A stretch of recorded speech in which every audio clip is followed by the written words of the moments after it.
Folks called his tales wild exaggerations, but wait till you hear the proof. This video uncovers Gordon Scott's untold stories no one believed, finally revealed with facts that'll blow your mind. Gordon Scott came into the world as Gordon Merrill Worshkull on August 3, 1926, in Portland, Oregon, the youngest of 9 kids in a bustling family. Gosh, it can mean lots of things to many people. I want to stress that the focus for my... Thank you for joining us. Gordon, it sounds like you're in a great spot here with the explosion of the video on. He hit high school and then tried college at the University of Oregon in Eugene, but it only lasted 1 semester before life pulled him elsewhere. In 1944, at just 18, he got drafted into the U.S. Army during World War II.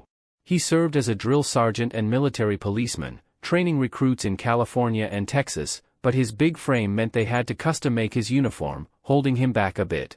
After honorable discharge in 1947, Gordon bounced around jobs to make ends meet, delivering soda pop. And we felt like we wanted to take a step further and offer authoritative trust. He ended up in Las Vegas as a lifeguard at the Sahara Hotel and Casino, where his 6'3", 218-pound build with 19-inch biceps turned heads. One day in 1953, talent agents spotted him poolside, leading to a life-changing audition. Beating out 200 other hopefuls, Gordon auditioned for the role of Tarzan by climbing trees. 32 stitches to close a wound a lion opened. But his favorite Producer Sol Lesser signed him to a 7-year contract, but insisted on a name change. Worshkull sounded too much like former Tarzan Johnny Weissmuller. So, Gordon Scott was born, complete with a loincloth and a shot at stardom. His debut came in 1955 with Tarzan's Hidden Jungle, shot on a cheap backlit with stock footage, co-starring Vera Miles as Jane.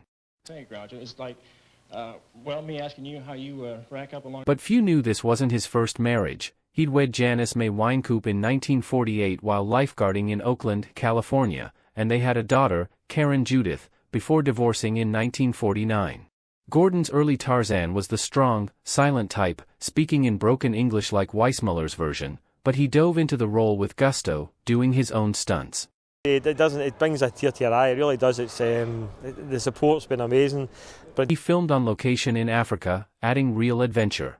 People whispered about his quick rise. Was it all muscle, no talent? But fans loved his presence.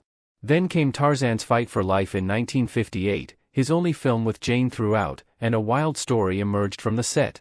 Gordon had to wrestle a massive 19-foot, 200-pound python kept in a warm box to stay lethargic. But after repeated takes, the snake woke up angry, its backward slanting teeth digging in. It took 6 men to pry it off him, leaving scars and a tail many doubted until he shared details later.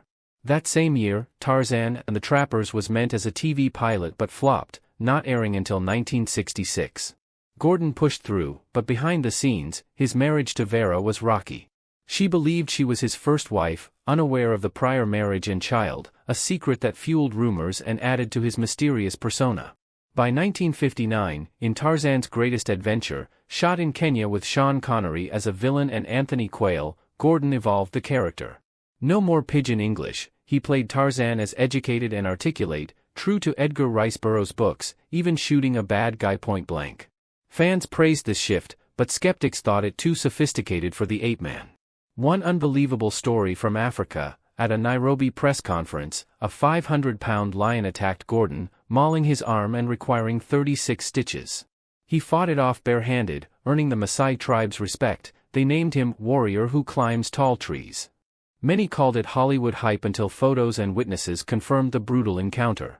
Gordon's final Tarzan was Tarzan the Magnificent in 1960, where he dropped the famous yell to avoid parody, facing off against Jock Mahoney.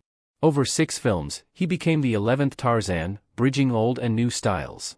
But he grew tired of typecasting, telling reporters he felt undervalued in Beverly Hills, like just another actor needing a haircut.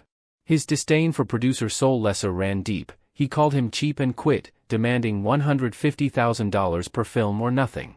This bold move shocked many, but Gordon sought freedom. His marriage to Vera ended in 1960 when she flew to Mexico and divorced him in just 2 hours, citing his wandering ways and hidden past. Fearing the Tarzan label would stick forever, Gordon packed up and headed to Italy, where the peplum genre, sword and sandal epics, was booming. He linked up with old weight training buddy Steve Reeves, Mr. Universe turned star, and they co-starred in Duel of the Titans in 1961, with Gordon as Remus opposite Reeves' Romulus. In Italy, Gordon's physique shone in roles like Goliath in Goliath and the Vampires, battling mythical beasts with dubbed dialogue and cheap effects. He embraced the fantasy, traveling first class and enjoying the easy money, but kept personal life private amid rumors of multiple affairs and possibly more children. One doubted tale, Gordon's journals, filled with behind-the-scenes stories, were stolen, crushing his plans for a book. Friends confirmed it happened, adding to his enigmatic air. He starred as Samson in Samson and the Seven Miracles of the World in 1962, wrestling tigers, uprooting trees, and toppling palaces, feats that mirrored his real strength. As peplum faded, Gordon shifted to spaghetti westerns like Buffalo Bill, Hero of the Far West in 1964, playing the legendary Cody. He considered The Tramplers in 1966 one of his best, riding a rangy Arabian horse alongside Joseph Cotton. But by late 1960s, his career halted abruptly due to a mysterious personal issue, leaving fans wondering. Gordon's multilingual skills picked up in the Army helped on international sets, impressing directors. He played Zorro in Zorro and the Three Musketeers, Julius Caesar in A Queen for Caesar, and Hercules in several films, including Hercules against Moloch. Each role built on his Tarzan toughness. Personal battles included estrangement from family, brother Reveale, sisters Janice and Betty Lou, seeing them rarely. His son Michael with Vera, and daughter Karen, stayed distant. Rumors of more kids swirled, but Gordon kept silent, living a ladies' man reputation without confirming details. In Euro-spy films like Danger, Death Ray as Bart Fargo, Gordon played a suave agent, a far cry from Jungle Vines. His last role in Top Secret in 1967 marked the end, returning to the U.S. with tales of unpaid bills and transient living, supported by fans and autograph circuits. One inspiring story, fans like Roger Thomas, who saw Gordon's films as a kid, started bodybuilding because of him. Roger bent iron bars and lifted heavy machinery, crediting Gordon's on-screen power. They met later, and Gordon gifted him a coat from the Tramplers. Gordon's Army days built discipline that carried through acting. He did stunts fearlessly, except that python. Nurses from his lion attack recalled his grit, recovering quickly to film more. Skeptics doubted his survival stories, but medical records proved them true. Expanding on early life, Gordon's childhood in a big family taught resilience, sharing everything. He started bodybuilding at 15 to impress girls, saying vanity drove it, a honest admission that humanized him. Post-Army, his odd jobs showed hustle, from Nevada deserts to Vegas pools. Discovery myth, some said agents found him accidentally, but it was deliberate scouting.